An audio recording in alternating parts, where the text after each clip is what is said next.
غیبت اور چغلی میں کیا فرق ہے؟ دبئی سے مسز طاہر نے پوچھا ہے مفتی صاحب کہ غیبت اور چغلی میں کیا فرق ہے؟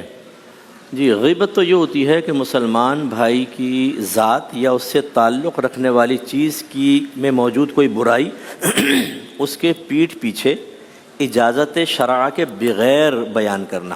صحیح. یہ ساری قیودات رکھنی چاہیے. ایک تو اس کی ذات میں موجود ہو یا متعلق میں ہو، پھر پیٹھ پیچھے ہو. بعض کہتے ہیں میں تو سامنے بھی کہہ دوں گا. سامنے کہو گے تو پھر غیبت نہیں بنے گی، وہ اور برا ہے. پیٹھ پیچھے غیبت بنتی ہے. اور اجازت شرع کے بغیر، کیونکہ بعض وقت خود شریعت اجازت دیتی ہے کہ آپ غیبت کر سکتے ہیں. جیسے کافر کی غیبت نہیں ہوتی. اسی طریقے سے جو فاسق و فاجر لوگوں کو نقصان پہنچا رہا ہے، سرکار نے شاید فرمایا کہ فاسق و فاجر کا ذکر کرو تاکہ لوگ اس کے شر سے محفوظ رہیں. اور اسی طرح کوئی مشورہ طلب کرتا ہے کہ میں اپنی بیٹی کی شادی فلاں سے کرنا چاہتا ہوں، اگر آپ کو پتہ ہے اور فتنہ نہ ہو تو آپ بالکل آپ بتائیں گے، واجب ہے کہ وہ ٹھیک نہیں ہے، فراڈی آدمی ہے، گڑبڑ پیدا ہوگی. یہ غیبت کرنا. ایسے ہمارے حدیثوں میں اسماء الرجال کا ایک علم ہوتا ہے جس میں راویان حدیث سے بحث ہوتی ہے. اس میں اگر کوئی غلط راوی ہوتا ہے تو اس پہ بالکل تنقید اور جرح ہوتی ہے، اس کی غیبت ہوتی ہے باقاعدہ، کیونکہ اسی سے حدیث کی صحت اور ضعف کا صحیح طریقے سے اندازہ کیا جا سکتا ہے. ایسے ڈاکٹر کے پاس، جج کے پاس، وکیل کے پاس کسی مفتی صاحب سے فتویٰ لے رہے ہیں تو پھر یقینی سی بات ہے کچھ سچویشن بتانی ہوتی ہے، تبھی کلیئر مسئلہ معلوم ہوتا ہے. تو ان تمام مقامات پر غیبت جائز.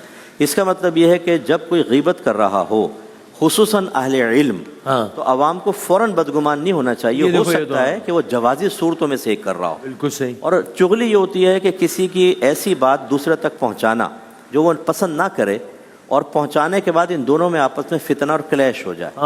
یہ چغلی ہوتی ہے. لڑوانے کے لیے آپ کے بارے میں یہ کہہ رہا تھا، راز ظاہر کر دینا، ادھر کے پہلے ہمدردی ادھر ظاہر کرنا، ساس کے پاس یہاں سے 2 جملے لینا، وہاں بہو کے پاس جا کے وہاں سے 2 جملے لینا، یہاں دینا اور کہا اب لڑو، میرا کام پورا ہو گیا، اور جمالو بیچ میں سے نکل گئے. اور اس کے جواز میں یہ نہیں کہا جا سکتا نا کہ میں نے جھوٹ تھوڑی بولا، اس نے واقعی یہ کہا ہے، میں نے سچ بولا ہے. وہ بھی اگر لڑوانے کی نیت سے تو غلط ہو جائے گا نا. دیکھیں، جو راز ہوتا ہے اس کی حفاظت واجب ہے. اور راز کسے کہتے ہیں؟ یہ وہ بات ہے کہ جس کے بارے میں مجھے گمان ہو کہ آپ پسند نہیں کریں گے کہ وہ بات میں کسی اور کے سامنے ظاہر کروں. جی. اس میں کہنے کی ضرورت نہیں ہوتی کہ یار دیکھو راز رکھنا، یار کسی کو بتانا نہیں.